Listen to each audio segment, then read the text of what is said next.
K2 के हवाले से एक तो बताइए कि उसे इतना ख़तरनाक एक्सपीडिशन क्यों समझा जाता उस जगह को K2 का कब्रिस्तान कहा जाता है है? क्योंकि वहाँ पे ज़्यादा जो डेथ्स होती हैं ना वो उसी जगह पे होती हैं।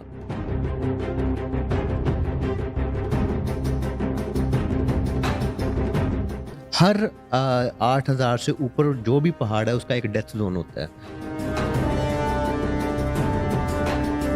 सर्दियों में तो फिर वो -65 तक भी जो है उसके बारे में सुनने में आया है। विंटर में जाना तो मतलब वो इंतहाई ख़तरनाक है। सबसे जो इम्पोर्टेंट चीज़ है वो है प्रैक्टिस। खुद से आपको सर्वाइव करना या अपने आप को रेस्क्यू करना नहीं जानते हैं तो मुमकिन है कि आप इंतहाई ख़तरे में जा सकते हैं।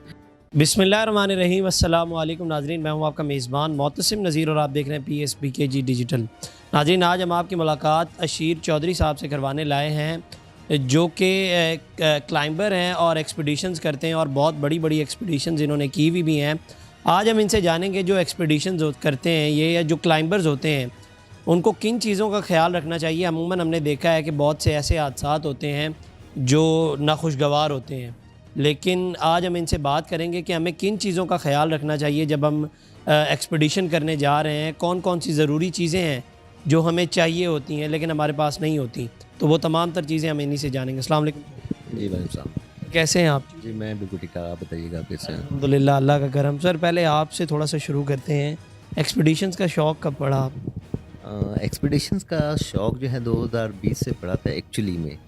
तो उससे पहले तो छोटी मोटी ट्रैकिंग होती थी, तो एक लाइसेंस चाहिए था जिसके सिलसिले में K2 का बेस कैंप करना पड़ा। तो उसके बाद में बस शौक़ शुरू ही हो गया। उसके बाद शौक़ शुरू हो गया। अच्छा, ये बहुत से हमने देखे हैं कि हादसात भी होते हैं जब एक्सपीडिशन करने लोग जा रहे होते हैं। पहले तो शुरू से आगाज़ करते हैं कि कोई एक्सपीडिशन करनी हो तो उसके लिए हमें कितनी देर प्रैक्टिस करनी चाहिए और क्या क्या चीज़ें हैं जो ज़रूरी हैं?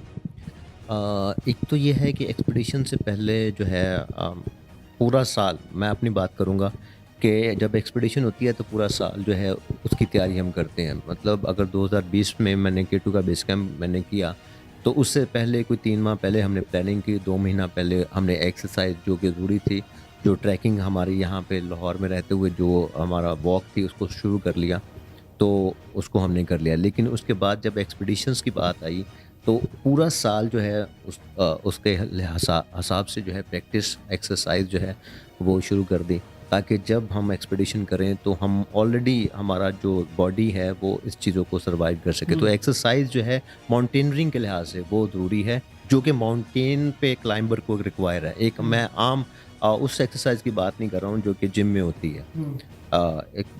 वो एक अलग एक्सरसाइज है, बॉडी बिल्डिंग एक अलग चीज़ है।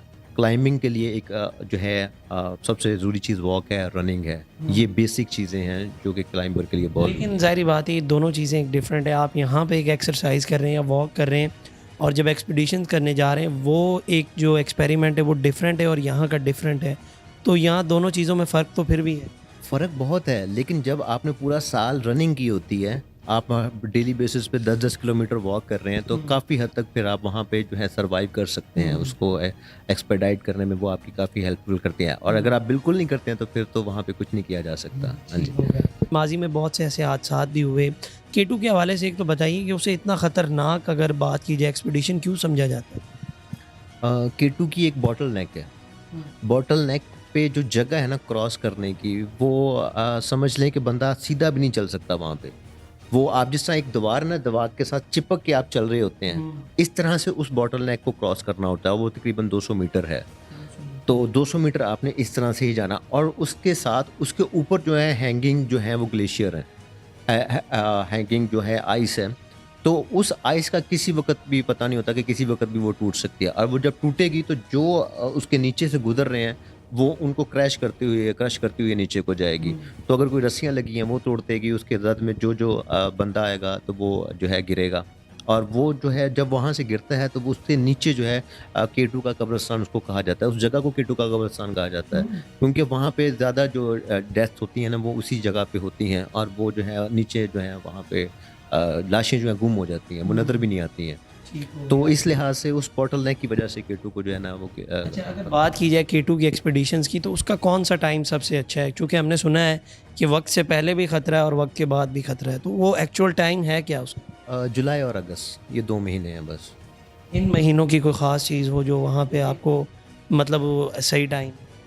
इसमें ये जो महीने हैं इसमें गर्मी पूरे जो है ज़ोर पे होती है और चूँकि गर्मी ज़्यादा है तो ऊपर का जो टेम्परेचर है वो इतना ज़्यादा नेगेटिव होता नेगेटिव में है, लेकिन as compare to other month वो उस वक़्त वो जो टेम्परेचर है वो फिर भी बेहतर होता है। लेकिन इसके बावजूद भी एक वेदर विंडो होती है, उस वेदर विंडो के मुताबिक जो है हर पहाड़ को क्लाइंब किया जाता है जो भी 7000 से ऊपर है। अगर बात की जाए नॉर्मल टेम्परेचर K2 के ऊपर कितना होता है? अगर हम आज जो कि ये जुलाई जा रहा है, जुलाई अगस्त की बात करें तो वहाँ पे अभी भी ऊपर जो है वो -25 तक होगा। -25, तो फिर सर्दियों में कितना होता सर्दियों में तो फिर वो -65 तक भी जो है उसके बारे में सुनने में आया है। है? -65 या 70 पे तो बंदा फ्रीज़ हो जाता होगा फिर। जी बिल्कुल, जो विंटर एक्सपीडिशंस करते हैं वो सारी की सारी जो है अपने गियर्स लेके जाते हैं, बाकायदा प्रैक्टिस करके जाते हैं और उनकी फिर खुराक भी उस लेवल की होती है कि वो इस तरह से उस वेदर को जो है वो उसके साथ लड़ सकते हैं। तो पूरी तैयारी करके जाते हैं वो। ठीक हो गया। अच्छा, अगर बात की जाए विंटर में K2 को सर करना, तो ये एक बेवकूफ़ी होगी फिर इसका मतलब? देखें कि आम दिनों में भी क्लाइंबिंग करना इसको कोई अक्लमंदी नहीं कहा जाता है। तो चलें, हमें अब शौक पड़ गए, हम जाते हैं। तो विंटर में जाना तो मतलब वो इंतहाई ख़तरनाक है कि एक आम गर्मियों में जो है इतना फ्रीजिंग टेम्परेचर है वहाँ पे, तो सर्दियों में तो किसी इंतहा पे होगा। तो मैं तो ये कहूँगा कि वो क्लाइंबर की अगर बात की जाए तो उसमें अगर ज़ाहिर बात है एक शौक़ भी होता है, लेकिन ज़रूरी चीज़ें जो ज़रूरी हिदायत होती हैं वो क्या होती हैं?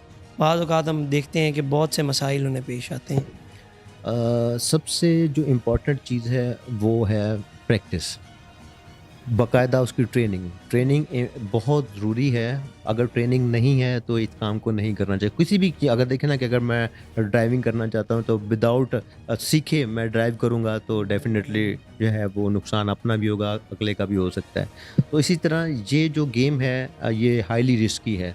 तो अगर आप इसके लिए टेक्निक्स आपको नहीं पता है, आपको अगर फॉर एग्ज़ाम्पल कोई हादसा होता है, तो अगर आप खुद से आपको सर्वाइव करना या अपने आप को रेस्क्यू करना नहीं जानते हैं, तो मुमकिन है कि आप इंतहाई ख़तरे में जा सकते हैं।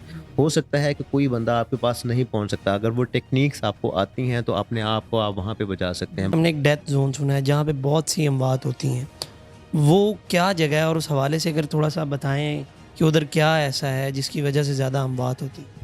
ये डेथ जोन जो है ना वो सिर्फ K2 पे ही नहीं है। हर 8000 से ऊपर जो भी पहाड़ है उसका एक डेथ जोन होता है।